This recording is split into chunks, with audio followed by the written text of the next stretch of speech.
Hello, second grade Cougars. This is Mrs. Belatash, and we are going to start our engineering unit. And normally, I would read this book out loud to you, but it takes a long time, and I don't think it's going to be fun to listen to this book for 40 minutes on a YouTube video. So instead, I'm just going to tell you a little bit about the story, and then we can talk about what the project is going to be for our engineering unit, okay? So the story is Mariana becomes a butterfly, and look, I have some butterflies on the wall there. They're not real butterflies, but they're very pretty. So Mariana is the girl's name, Mariana, and she lives in the Dominican Republic. And the Dominican Republic is in the Caribbean. Maybe some of you have gone to the Caribbean for vacation. And she has this problem. One of her friends brought a plant over to her from Hawaii. And she loves the flower, she loves the plant, and when she got it from Hawaii, the plant had lots of fruit on it, all these delicious berries. And since it's been in her garden in the Dominican Republic, what happens is that it gets flowers, but it never gets any berries. And she wonders why. So she asks her dad about it. And her dad says, why don't you talk to your Aunt Letty?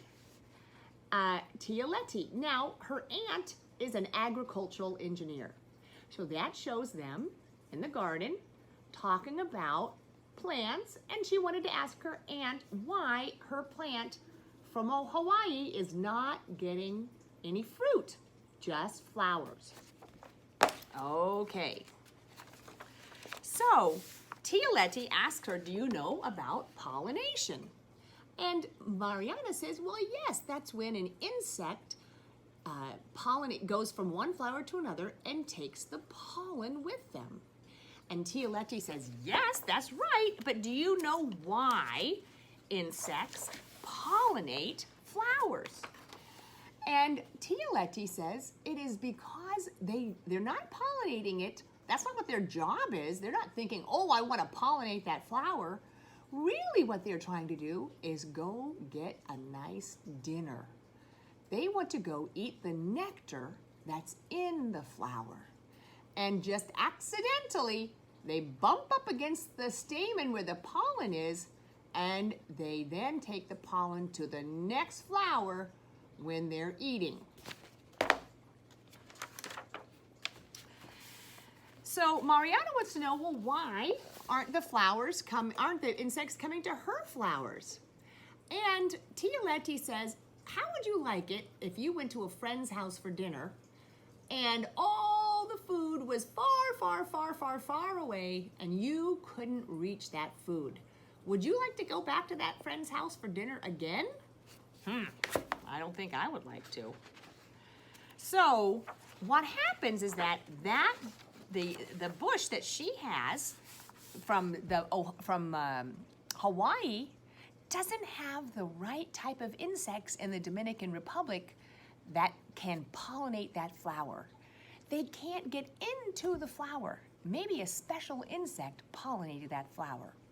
So Tia Letty, who's an agricultural engineer, she says, why don't you come to my science lab at the university?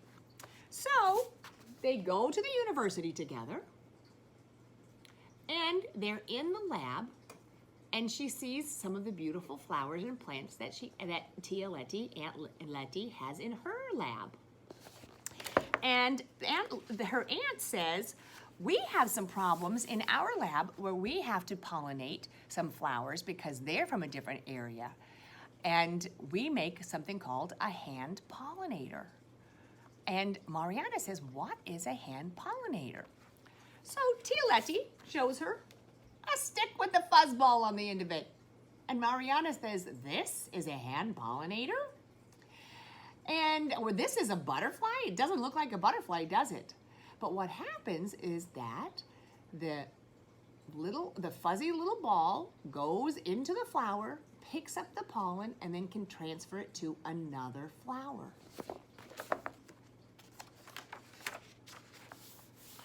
So now Mariana has to figure out how to design a hand pollinator for her flower because every flower has a different shape. Every flower's pollen is in a slightly different place. So she needs to be able to make a hand pollinator that works for her plant. So Mariana starts thinking. She starts thinking about the materials that she has, and she starts to use the engineering design process. She's asking some questions, she's trying to find out what the problem is, and then she designs and builds a solution.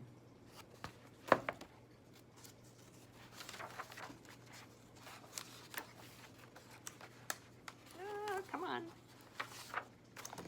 So, after much planning and work, Mariana is able to design a hand pollinator, build the hand pollinator, and use it. And finally, her new plant from Hawaii is having fruit.